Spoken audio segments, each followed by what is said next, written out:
ये बताओ तुम्हारे पांडव भाई है ना? कहते हैं हाँ। तुम्हारे खास काका के बेटे हैं? तो हाँ जी। तुम्हारे भाई हुए? हाँ। आधे राज के अधिकारी हुए? जैसे सुना कहता है कि बिल्कुल नहीं। प्रभु कहते कि कैसे नहीं हुए? यदि तुम नैतिक पद्धति से देखो तो पांडवों को आधा राज मिलना चाहिए, लेकिन मैं तुम्हें आधा राज देने के लिए नहीं कहता, केवल 5 गांव दे दो, उसी से मैं उन्हें प्रसन्न करने का प्रयास करूं। जैसे दुर्योधन सुना तुरंत रखकर खड़ा हो जाता है।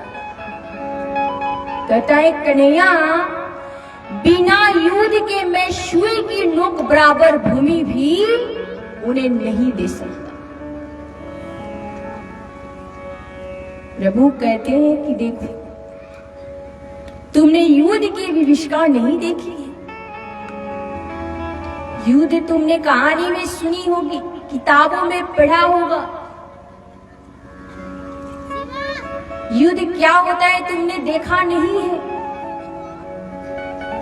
हजारों स्त्रियां विधवा हो जाएंगी, लाखों बच्चे अनाथ हो जाएंगे, और दुर्योधन एक शांति दूत के साथ कैसा व्यवहार करना चाहिए, तुम्हें इतना भी सहूर नहीं है।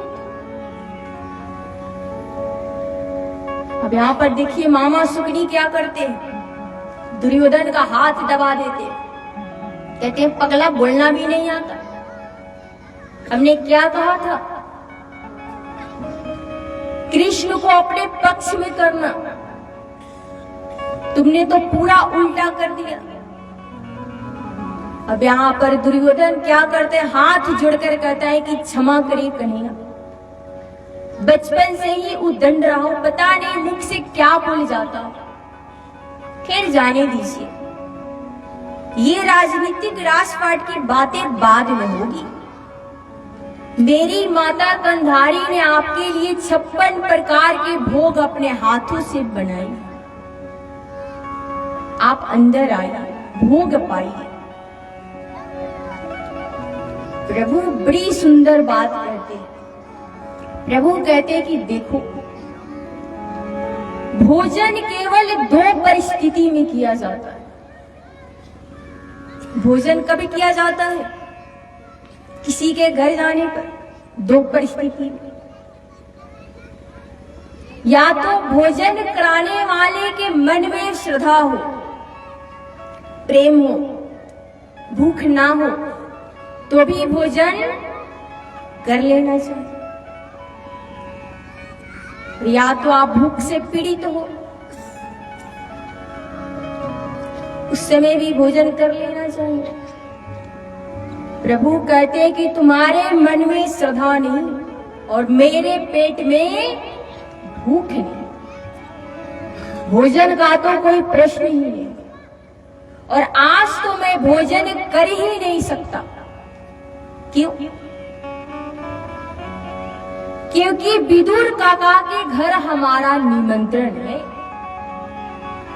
उसी सभा में बैठे हैं विदुर जी। मन में सोचते हैं कि मैंने कभी निमंत्रण दे दिया, मेरी तो इनसे बात भी नहीं हुई, और सभा में बोल रहे हैं कि मेरे घर निमंत्रण। प्रभु से पूछते हैं, प्रभु इशारा कर देते हैं कि आप चुपचाप बैठे रहिए, हम जो भी कह रहे हैं सही कह रहे हैं। अब यहाँ पर विदुर जी तो इतने संकोच में पड़ जाते हैं, सभा छोड़कर सीधे बाजार जाते हैं, कहीं से माखन लेते हैं, कहीं से मिश्री लेते हैं, कहीं से प्रभु के लिए खोए के लड्डू बनवाते हैं। प्रभु आए तो कुछ तो व्यवस्था होनी चाहिए, अपने खाने का ठिकाना नहीं, भगवान को क्या खिलाऊंगा। अब यहाँ पर देखिए, यहाँ पर दुर्योधन कहता है कि एक बात बताओ, आप द्वारिका से सीधे हस्तिनापुर आए हो, विदुर जी से तो आपने मिला नहीं, फिर विदुर जी ने आपको निमंत्रण कैसे दिया? कन्हैया कहते हैं कि उनका पत्र गया था द्वारिका में, हस्तिनापुर आइएगा तो पहला भोजन मेरे घर पर ही कीजिएगा। उसे तो क्रोध आ जाता है। दुर्योधन कहते हैं कि मैं भी देखता हूं विदुर आपका क्या स्वागत करता है। प्रभु कहते इसकी परवाह मुझे नहीं है। देखिए प्रभु चल देते हैं विदुर जी के घर, नंगे पैर प्रभु चले हैं। हम सब मंदिर में जाते हैं तो कैसे जाते हैं? जो भी चप्पल जूता पहने रहते उसे मंदिर के बाहर रख देते, उसके बाद मंदिर में प्रवेश करते। उसी प्रकार भगवान जब एक भक्त के घर में जाते हैं तो चरण पादुका उतार कर जाते हैं, नंगे पैर जाते हैं। क्योंकि देखिए भगवान की दृष्टि में एक भक्त के घर भी मंदिर के समान होता है। प्रभु चले हैं नंगे पैर। विदुर जी तो घर में नहीं है, बाजार गए हैं, प्रभु के लिए खाने की सामग्री खरीद रहे हैं। उस समय विदुरानी स्नान कर रही थी, स्नान करने में तन्मय थी।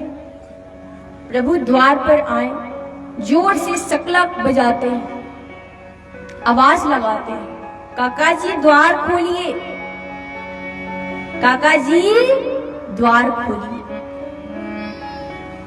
जैसे विदुरानी इस शब्द को सुनती है, कहती ये तो मेरे कन्हैया की आवाज है, ये तो मेरे प्रभु की आवाज है।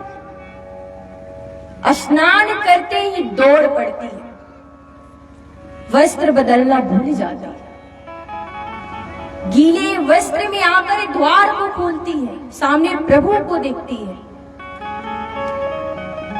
प्रभु कहते हैं ये तो मेरे आगमन की खुशी में इतना पागल हो गई है कि वस्त्र बदलना भी भूल गई है। प्रभु अपने चादर को फेंकते हैं, विदुरानी उस चादर को उड़ लेती है और कहती है कन्हैया आप अंदर आइए, प्रभु आप अंदर आइए। अब जैसे ही प्रभु उनके दिव्य पर्णकुटिया में अपने चरण को रखते हैं, पांव को रखते हैं,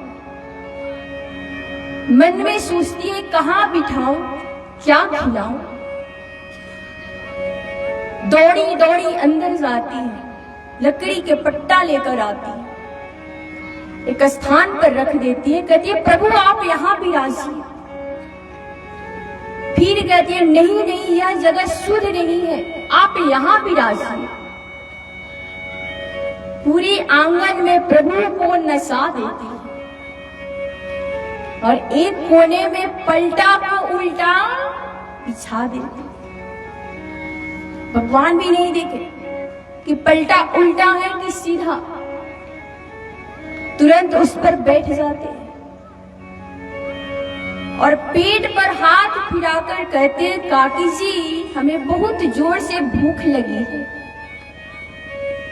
कुछ खाने को मिलेगा। जैसे विदुरानी सुनी आपको भूख लगी है, मेरे कन्हैया भूखे हैं, एक टोकरी उठाती है, कदली के वन में जाती है, टोकरी भर के केले के फल लेकर आती है। प्रेम में ऐसा दिव्य भाव जागृत होता है कि प्रभु के सामने पत्तल रखती है और केले की छिलके उतार उतार कर पत्तल में रखती जाती है और फल को दूर फेंकती जाती है। भगवान भी नहीं देखे कि छिलका है कि फल, भगवान खाना शुरू कर दिए। प्रेम में आकर प्रभु ने एक छिलके खाए, 2 छिलके खाए, 10-20 छिलके प्रभु खा जाते। और क्या कहते काकी जी ये तो बहुत मीठा है, ये तो बहुत मीठा।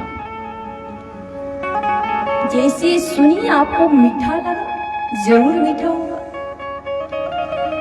अब तो गदगद हो रही है। उसी समय विदुर जी का आगमन होता है। विदुर जी आए, द्वार पर आवाज लगाते हैं। दौड़ी दौड़ी विदुरानी जाती है।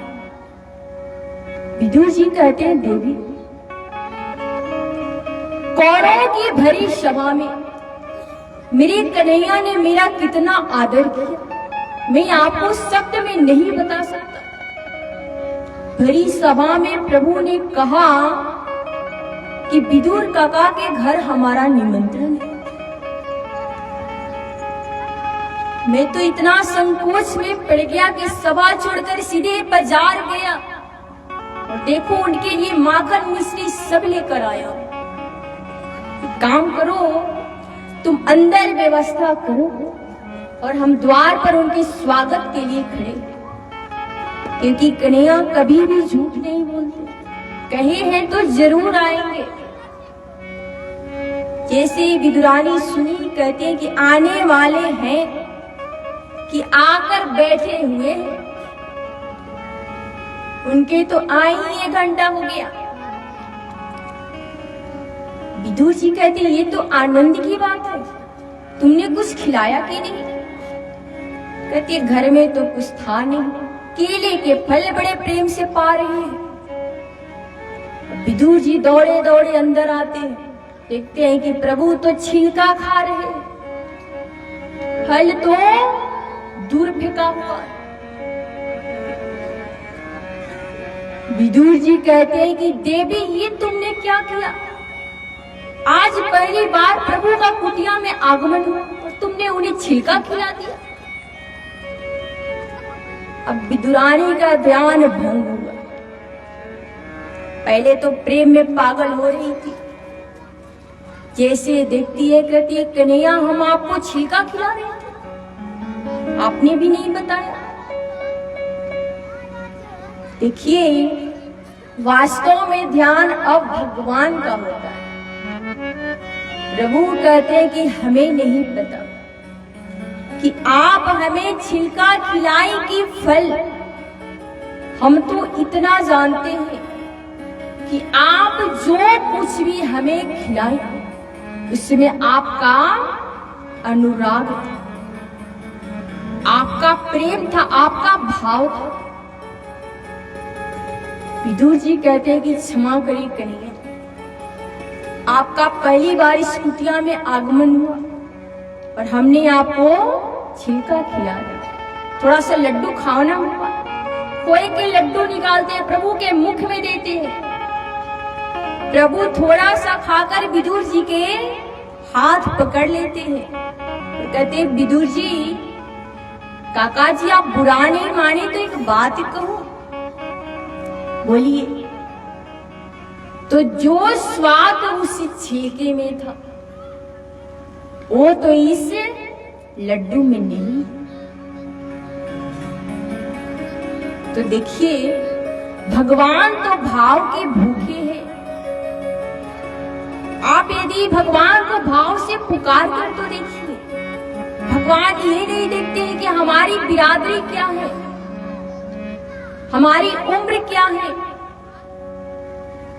केवल मन में भाव होना चाहिए। बोलिए श्री वृंदावन बिहारी लाल की जय। सब लोग भाव से इस विदुर की चरित्र को चितार्थ करें हम अपने जीवन में। सब लोग गाइए एक भजन। विदुरानी की अतिथि बनकर,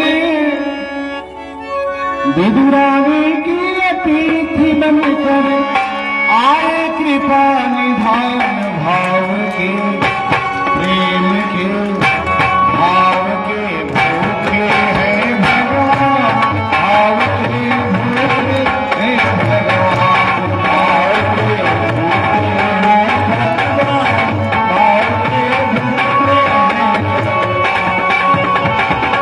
विदुरानी की अतिथि बनकर, विदुरानी की अतिथि बनकर आए कृपा निधान प्रेम के,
तरह से हमारे जीवन में भी अगर दिव्य भाव जागृत होता है तो ठाकुर जी हमारे घर आएंगे और आपके घर में आकर के आपका आतिथ्य स्वीकार करेंगे।